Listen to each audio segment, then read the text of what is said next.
Hi friends, welcome to 1C recipes and vlogs.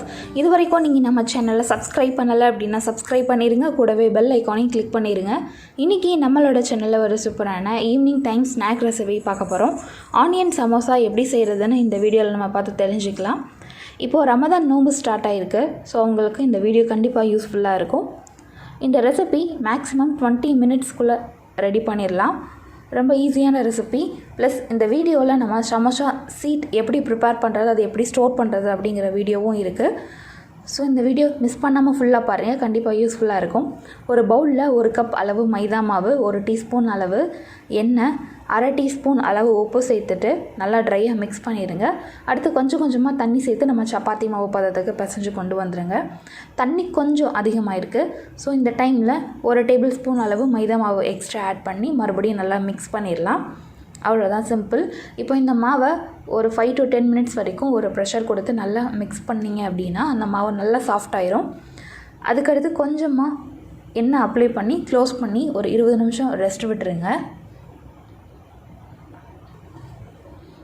அந்த 20 minutes கேப்பில் நம்ம உள்ளே வைக்கிற ஸ்டஃபிங் ப்ரிப்பேர் பண்ணிடலாம். இது ரொம்ப நேரம் அடுப்பில் நின்று கிளறிட்டே இருக்க தேவையில்லை, ஜஸ்ட்டு மிக்சிங் மட்டும்தான். ஒரு பவுலில் 1 பச்சை மிளகாய், ஒரே ஒரு பெரிய வெங்காயத்தில் நம்ம சின்ன சின்னதாக கட் பண்ணி போட்டிருக்கேன். இது கூடவே கொஞ்சமாக மல்லி இலை சேர்த்துக்கலாம். அடுத்து ஒரு 1/4 கப் அளவு வெள்ளை அவல் ஆட் பண்ணியிருக்கேன். நீங்கள் இன்னும் ஹெல்த்தியாக பண்ணணும்னு நினச்சிங்க அப்படின்னா சிவப்பு அவல் கூட எடுத்துக்கலாம்.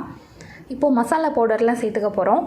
ஒரு 1/4 டீஸ்பூன் அளவு மஞ்சள் தூள், உங்களோட காரத்துக்கு ஏற்ற மாதிரி மிளகாய் தூள் போட்டுக்கோங்க. நான் இன்றைக்கி ஒரு டீஸ்பூன் அளவு மிளகாய் தூள் ஆட் பண்ணியிருக்கேன். அடுத்து ஒரு 1/2 டீஸ்பூன் அளவு கரம் மசாலா சேர்த்துக்கலாம். அடுத்து இந்த மிக்சிங்க்கு தேவையான அளவு உப்பு சேர்த்துக்கோங்க. மேக்ஸிமம் 1/2 டீஸ்பூன் அளவு உப்பு கரெக்டாக இருக்கும்.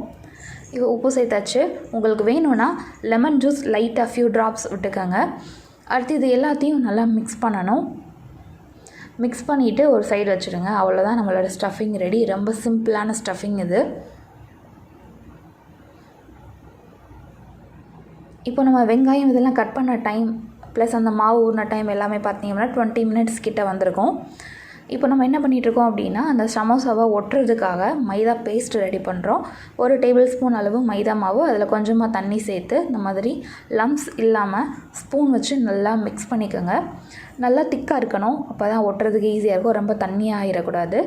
இப்போ நம்மளோட பேஸ்ட் ரெடி ஆயிடுச்சு, நம்மளோட மாவும் ரெடி. 20 மினிட்ஸ் கிட்ட ஆயிடுச்சு. நல்லா சாஃப்டாக இருக்குது பாருங்கள். இப்போது இதை மறுபடியும் ஒரு 2-3 நிமிஷம் கொஞ்சம் நேரம் அதை சப்பாத்தி கடையில் வச்சு நல்லா ப்ரெஷர் கொடுத்து நல்லா தேய்ச்சிட்டு அதுக்கடுத்து சின்ன சின்ன பால்ஸாக எடுக்கணும். கீழே டஸ்டிங்க்கு கொஞ்சம் மாவு ஸ்ப்ரெட் பண்ணிவிட்டு அதுக்கடுத்து நம்ம ரெடி பண்ண மாவை இந்த மாதிரி கொஞ்சம் நேரம் பிசைஞ்சிட்டு அதுக்கடுத்து சின்ன சின்ன பால்ஸாக எடுத்துக்கலாம். 1 கப் மைதா மாவில் 12 சமோசா செய்யலாம். நீங்கள் கொஞ்சம் எக்ஸ்ட்ராவாக மாவு எடுத்து ஷீட் ப்ரிப்பேர் பண்ணிட்டீங்க அப்படின்னா உங்களுக்கு தோணும் பொழுது சமோசா செஞ்சுக்கலாம். இப்போ அந்த ஷீட் எப்படி ப்ரிப்பேர் பண்ணுறது, அது எப்படி ஸ்டோர் பண்ணுறது அப்படிங்கிற கிளிப் தான் அடுத்து வரும். டோட்டலாக 6 பால்ஸ் வந்திருக்கு பாருங்கள். இப்போ ஒரு மாவு எடுத்துக்கலாம். கீழே டஸ்டிங் கொஞ்சம் மாவு ஸ்ப்ரெட் பண்ணி நம்ம எப்படி சப்பாத்தி தேய்ப்போமோ அது மாதிரி நல்லா தின்னாக தேய்க்கணும். நல்லா ரவுண்ட் ஷேப்பில் தேய்ச்சிட்டிங்க அப்படின்னா உங்களுக்கு அந்த எட்ஜஸ் வந்து வேஸ்ட் ஆகாது.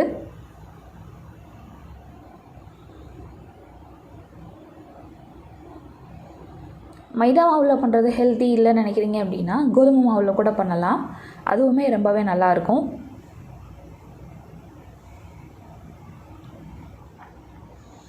இப்போது எல்லா சைடும் நல்லா தின்னாக தேய்ச்சிட்டோம்.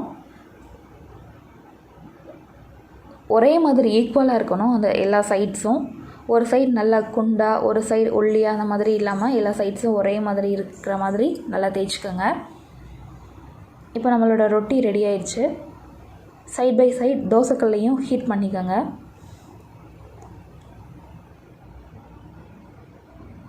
இப்போது இந்த ரெடி பண்ண ரொட்டியை தோசை தவாவில் வச்சு லைட்டாக ஹீட் பண்ணணும். 2 சைடும் ரொம்ப ஹீட் பண்ணிடக்கூடாது, லைட்டாக ஹீட் பண்ணி எடுத்துடணும்.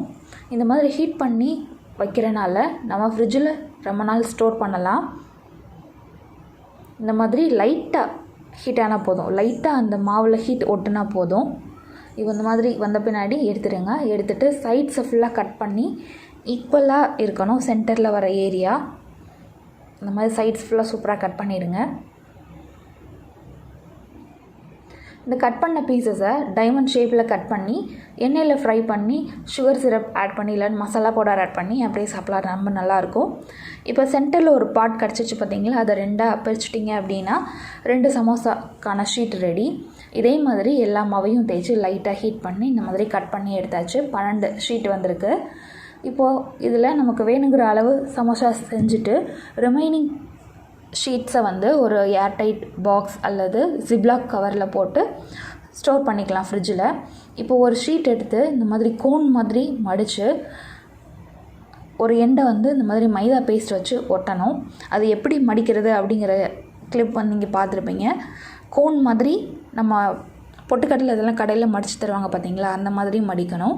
இப்போ சென்டரில் கோன் மாதிரி ஒரு ஏரியா வந்திருக்கும். அதுக்குள்ளே நம்ம ரெடி பண்ண ஸ்டஃபிங்கை வச்சுட்டு மேலே இருக்கிற ஏரியாவை அந்த மைதா பேஸ்ட் வச்சு ஒட்டிடணும்.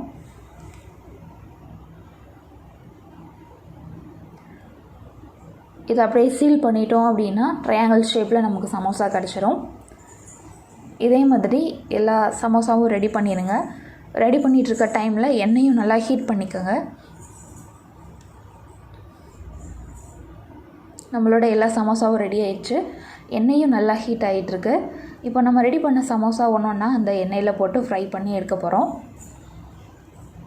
நம்ம ஒட்டுனது நல்லா பர்ஃபெக்டாக இருந்தால் உள்ளே இருக்கிற ஸ்டஃபிங் வெளியே வராது. அதனால் ஒட்டுறது நல்லா கவனமாக பார்த்து ஒட்டிக்கோங்க. பாருங்கள் எவ்வளோ அழகாக வந்திருக்குன்னா, உள்ளே இருக்கிற ஸ்டஃபிங் வெளியே வரவே இல்லை. நல்லா கிறிஸ்பியாக நல்லா சாஃப்டாக உள்ளே இருக்கிற ஸ்டஃபிங்கோடு சேர்த்து சாப்பிட்றதுக்கு ரொம்பவே சூப்பராக இருந்தது. இதே மாதிரி நீங்களும் ட்ரை பண்ணி பாருங்கள், கண்டிப்பாக சூப்பராக இருக்கும். இந்த சமோசா ஷீட்டும் எப்படி ப்ரிப்பேர் பண்ணுறதுன்னு பார்த்துருப்பீங்க. இதே மாதிரி ப்ரிப்பேர் பண்ணி ஸ்டோர் பண்ணி வச்சுக்கோங்க. வேணும் பொழுது சமோசா செஞ்சு சாப்பிட்டுக்கலாம். இதே மாதிரி எல்லா சமோசாவையும் எண்ணெயில் ஃப்ரை பண்ணி எடுக்கணும், அவ்வளோதான்.